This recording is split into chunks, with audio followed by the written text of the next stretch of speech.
नींद न आए रे, चैन न आए रे, जीवन सारा बीता जाए शाम न आए रे।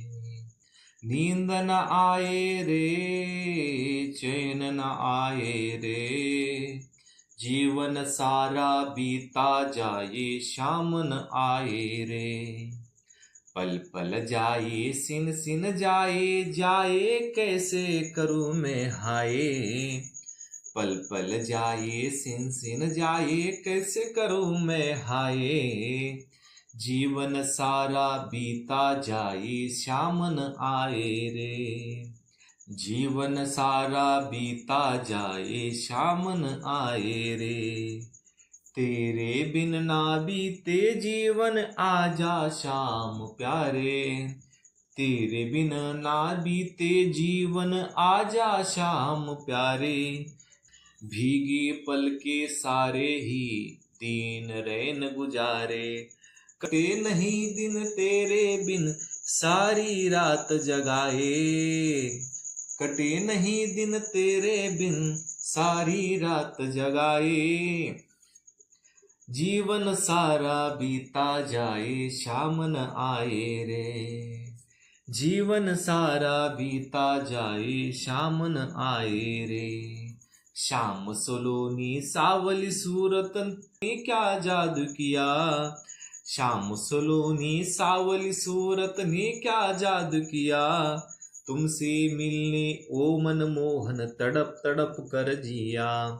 तुमसे मिलने ओ मनमोहन तड़प तड़प कर जिया। एक झलक दिखला जा मोहन दिल मेरा घबराए।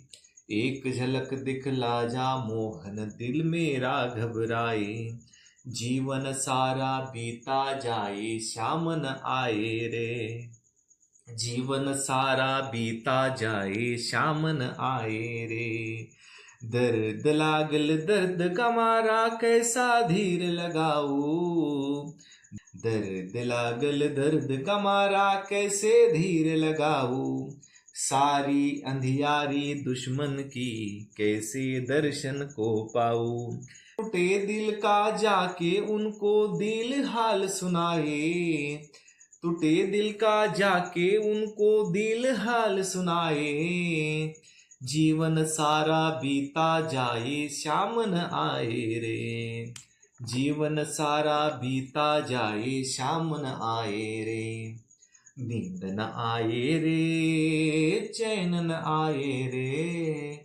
नींद न आए रे, चैन न आए रे।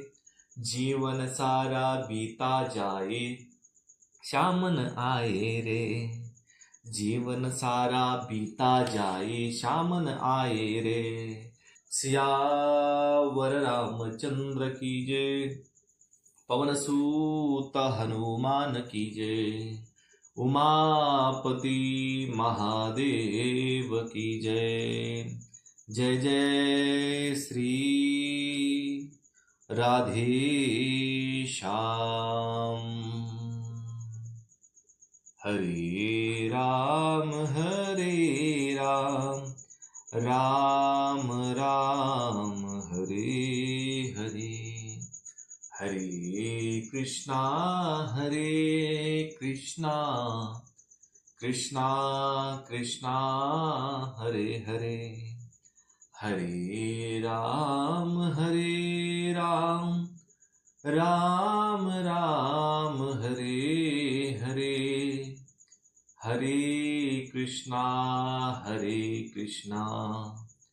कृष्णा कृष्णा हरे हरे।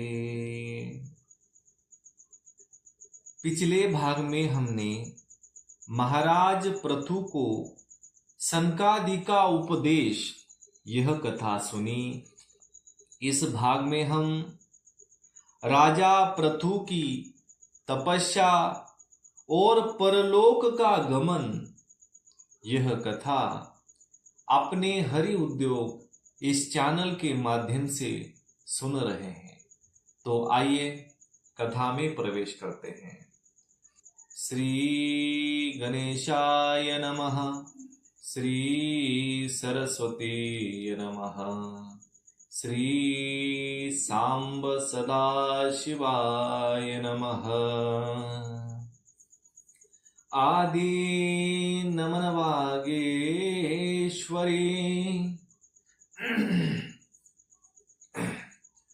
आदि नमन वागेश्वरी ब्रह्मयाची ती कुमरी माझे नमन गातीच्या चरणी बारंबार मस्तक नमवी तसे। सियावर रामचंद्र की जय, पवन सूत हनुमान की जय, उमापति महादेव की जय। जय जय श्री राधे श्याम।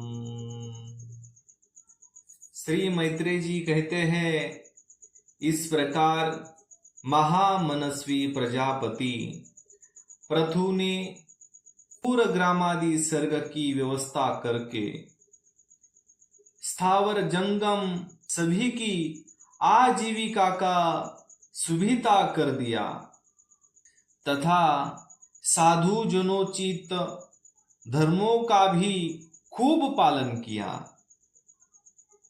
मेरी अवस्था कुछ ढल गई है और जिसके लिए मैंने इस लोक में जन्म लिया था उस प्रजा रक्षण रूप ईश्वर आज्ञा का पालन भी हो चुका है। अतः अब मुझे अंतिम पुरुषार्थ मोक्ष के लिए प्रयत्न करना चाहिए। यह सोचकर उन्होंने अपने विरह में रोती हुई अपनी पुत्री रूपा पृथ्वी का भार पुत्रों को सौंप दिया और सारी प्रजा को बिलखती छोड़कर वे अपनी पत्नी सहित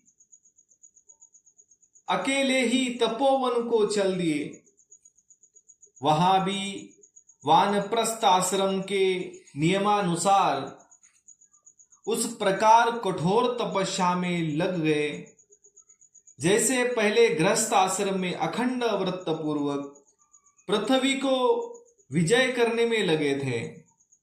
कुछ दिन तो उन्होंने कंद मूल फल खाकर बिताए, कुछ दिन सूखे पत्ते खाकर रहे, फिर कुछ पखवाड़ों तक जल पर ही रहे और इसके बाद केवल वायु से ही निर्वाह करने लगे।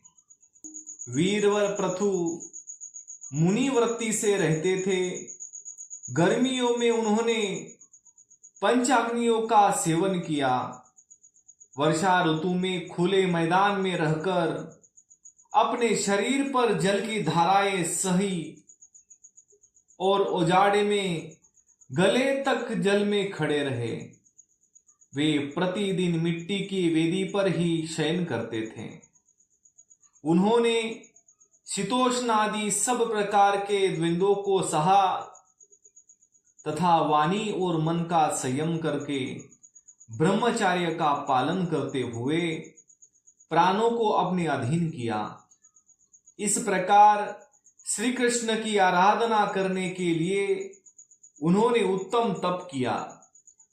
इस क्रम से उनकी तपस्या बहुत पुष्ट हो गई और उसके प्रभाव से कर्ममल नष्ट हो जाने के कारण उनका चित्त सर्वथा शुद्ध हो गया। प्राणायाम के द्वारा मन और इंद्रियों के निरुद्ध हो जाने से उनका वासना जनित बंधन भी कट गया। तब भगवान सनत कुमार ने उन्हें जिस परमोत्कृष्ट अध्यात्म योग की शिक्षा दी थी उसी के अनुसार राजा पृथु पुरुषोत्तम श्रीहरि की आराधना करने लगे। इस तरह भगवत परायण होकर श्रद्धा पूर्वक सदाचार का पालन करते हुए निरंतर साधन करने से परब्रह्म परमात्मा में उनकी अनन्य भक्ति हो गई। इस प्रकार भगवद उपासना से अंतःकरण शुद्ध सात्विक हो जाने पर निरंतर भगवत चिंतन के प्रभाव से प्राप्त हुई इन अनन्य भक्ति से उन्हें वैराग्य सहित ज्ञान की प्राप्ति हुई। और फिर उस तीव्र ज्ञान के द्वारा उन्होंने जीवों के उपाधीनभूत अहंकार को नष्ट कर दिया, जो सब प्रकार के संशय विपर्य का आश्रय है। इसके पश्चात देहात्म बुद्धि की निवृत्ति और परमात्म स्वरूप श्री हरि की अनुभूति होने पर अन्य सब प्रकार की सिद्धि आदि से भी उदासीन हो जाने के कारण उन्होंने उस तत्व ज्ञान के लिए भी प्रयत्न करना छोड़ दिया, जिसकी सहायता से पहले अपने जीव कोश का नाश किया था। क्योंकि जब तक साधक को योग मार्ग के द्वारा श्री कृष्ण कथामृत में अनुराग नहीं होता, तब तक केवल योग साधना से उसका मोहजनित प्रमाद दूर नहीं होता, भ्रम नहीं मिटता। फिर जब अंतकाल उपस्थित हुआ तो वीरवर पृथु ने अपने चित्त को दृढ़ता पूर्वक परमात्मा में स्थिर कर ब्रह्म भाव से स्थित हो अपना शरीर त्याग दिया। उन्हें एड़ी से गुदा के द्वार को रोककर प्राणवायु को धीरे धीरे मूलाधार से ऊपर की ओर उठाते हुए उसे क्रमशः नाभि, हृदय, वक्षस्थल, कंठ और मस्तक में स्थित किया। फिर उसे और ऊपर की ओर ले जाते हुए क्रमशः ब्रह्मरंध्र में स्थिर किया। अब उन्हें किसी प्रकार के सांसारिक भोगों की लालसा नहीं रही। फिर यथास्थान विभाग करके प्राणवायु को समष्टि वायु में, पार्थिव शरीर को पृथ्वी में और शरीर के तेज को समिष्ट तेज में लीन कर दिया। हृदयाकाशीद देहावच्छिन्न आकाश को महाकाश में, शरीरागत रुधिरादि जलीय अंश को समिष्ट जल में लीन किया। इस प्रकार फिर पृथ्वी को जल में, जल को तेज में, तेज को वायु में और वायु को आकाश में लीन किया। तदंतर मन को सविकल्प ज्ञान में, जिनके अधीन वह रहता है, उन इंद्रियों में, इंद्रियों को उनके कारण रूप तन मात्राओं में, सूक्ष्म भूतों तन मात्राओं के कारण अहंकार के द्वारा आकाश, इंद्रिय और तन मात्राओं उस अहंकार में लीन कर अहंकार को महतत्व में लीन किया। फिर संपूर्ण गुणों की अभिव्यक्ति करने वाले उस महतत्व को मायोपाधिक जीवों में स्थित किया। तदंतर उस माया रूप जीव की उपाधि को भी उन्होंने ज्ञान और वैराग्य के प्रभाव से अपने शुद्ध ब्रह्म स्वरूप में स्थित होकर त्याग दिया। महाराज पृथु की पत्नी महारानी अर्ची भी उनके साथ वन को गई थी। बड़ी सुकुमारी थी, पैरों से भूमि का स्पर्श करने योग्य भी नहीं थी। फिर भी उन्होंने अपने स्वामी के व्रत और नियम आदि का पालन करते हुए उनकी खूब सेवा की और मुनि वृत्ति के अनुसार कंदमूल आदि से निर्वाह किया। यद्यपि वे बहुत दुर्बल हो गई थी, तो भी प्रियतम के कर स्पर्श से सम्मानित होकर उसी में आनंद मानने के कारण उन्हें किसी प्रकार कष्ट नहीं होता था। अब पृथु के स्वामी और अपने प्रियतम महाराज पृथु की देह को जीवन के चेतना आदि सभी धर्मों से रहित देख उस सती ने कुछ देर विलाप किया। फिर पर्वत के ऊपर चिता बनाकर उसे उस चिता पर रख दिया। इसके बाद उस समय के सारे कृत्य कर नदी के जल में स्नान किया, अपने परम पराक्रमी पति को जलांजलि दे आकाश स्थित देवताओं की वंदना की तथा 3 बार चित्ता की परिक्रमा कर पति देव के चरणों का ध्यान करती हुई अग्नि में प्रवेश कर गई। परम साध्वी अर्ची को इस प्रकार अपने पति वीरवर पृथु का अनुगमन करते देख सहस्त्रों वरदायिनी देवियों ने अपने अपने पतियों के साथ उनकी स्तुति की। वहां देवताओं के बाजे बजने लगे। उस समय उस मंदराचल के शिखर पर वे देवांगनाएं पुष्पों की वर्षा करती हुई आपस में इस प्रकार कहने लगी। देवियों ने कहा, अहो यह स्त्री धन्य है, इसने अपने पति राजराजेश्वर पृथु की मन वाणी शरीर से ठीक उसी प्रकार सेवा की है। श्री लक्ष्मी जी यज्ञेश्वर भगवान विष्णु की करती है। अवश्य ही अपने अचिंत्य कर्म के प्रभाव से यह सती हमें भी लांग कर अपने पति के साथ उच्चतर लोकों में जा रही है। इस लोकों में कुछ ही दिनों का जीवन होने पर भी जो लोग भगवान के परम पद की प्राप्ति करने वाला आत्मज्ञान प्राप्त कर लेते हैं, उनके लिए संसार में कौन पदार्थ दुर्लभ है। अतः जो पुरुष बड़ी कठिनता से भूलोक में मोक्ष का साधन रूप मनुष्य शरीर पाकर भी विषयों में आसक्त रहता है, वह निश्चय ही आत्मघाती है। हाय हाय, वह ठगा गया। श्री मैत्रेय जी कहते हैं, विदुर जी, जिस समय देवांगनाएं इस प्रकार स्तुति कर रही थी, भगवान के जिस परम धाम को आत्मज्ञानियों में श्रेष्ठ भागवत प्राण महाराज पृथु गए, महारानी अर्ची भी उसी पति लोक को गई। परम भागवत पृथु जी ऐसे ही प्रभावशाली थे, उनके चरित्र बड़े उदार है। मैंने तुम्हारे सामने उनका वर्णन किया। जो पुरुष इस परम पवित्र चरित्र को श्रद्धा पूर्वक निष्काम भाव से एकाग्र चित्त से पढ़ता, सुनता अथवा सुनाता है, वह भी महाराज पृथु के पद भगवान के परम धाम को प्राप्त होता है। इसका सकाम भाव से पाठ करने से ब्राह्मण ब्रह्म तेज प्राप्त करता है, क्षत्रिय पृथ्वीपति हो जाता है, वैश्य व्यापारियों में प्रधान हो जाता है, शूद्र में साधुता आ जाती है। स्त्री हो अथवा पुरुष, जो कोई इसे आदर पूर्वक 3 बार सुनता है, संतानहीन हो तो पुत्रवान, धनहीन हो तो महाधनी, कीर्तिहीन हो तो यशस्वी और मूर्ख हो तो पंडित हो जाता है। यह चरित्र मनुष्य मात्र का कल्याण करने वाला और अमंगल को दूर करने वाला है।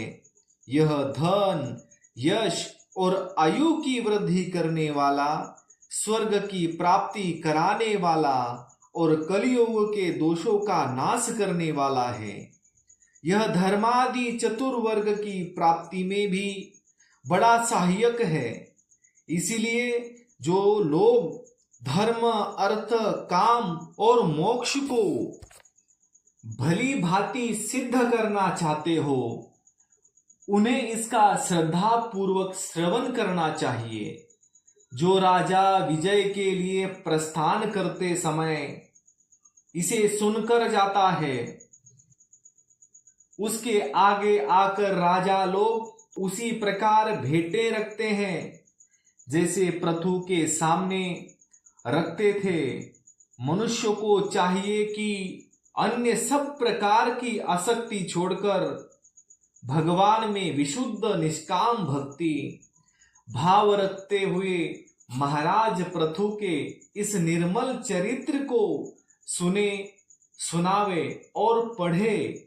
विदुर जी, मैंने भगवान के महात्म्य को प्रकट कराने वाला यह पवित्र चरित्र तुम्हें सुनाया है। इसमें प्रेम करने वाला पुरुष महाराज पृथु की इसी गति पाता है। जो पुरुष इस पृथु चरित्र का प्रतिदिन आदर पूर्वक निष्काम भाव से श्रद्धा और कीर्तन करता है, उसके चरण संसार को पार करने के लिए नौका के समान हैं। उन श्री हरि में सदृढ़ अनुराग हो जाता है। तो आज के लिए इतना ही। कर्पूर गौरम करुणावतारम संसार सारम भुजगेंद्र हारम सदा वसंतम हृदयारविंदे भवम भवानी सहितम नमामि। श्यावर रामचंद्र की जय, पवन सूत हनुमान की जय, उमापति महादेव की जय। जय जय श्री राधे श्याम। तो आज के लिए इतना ही। शेष चर्चा अगले भाग में।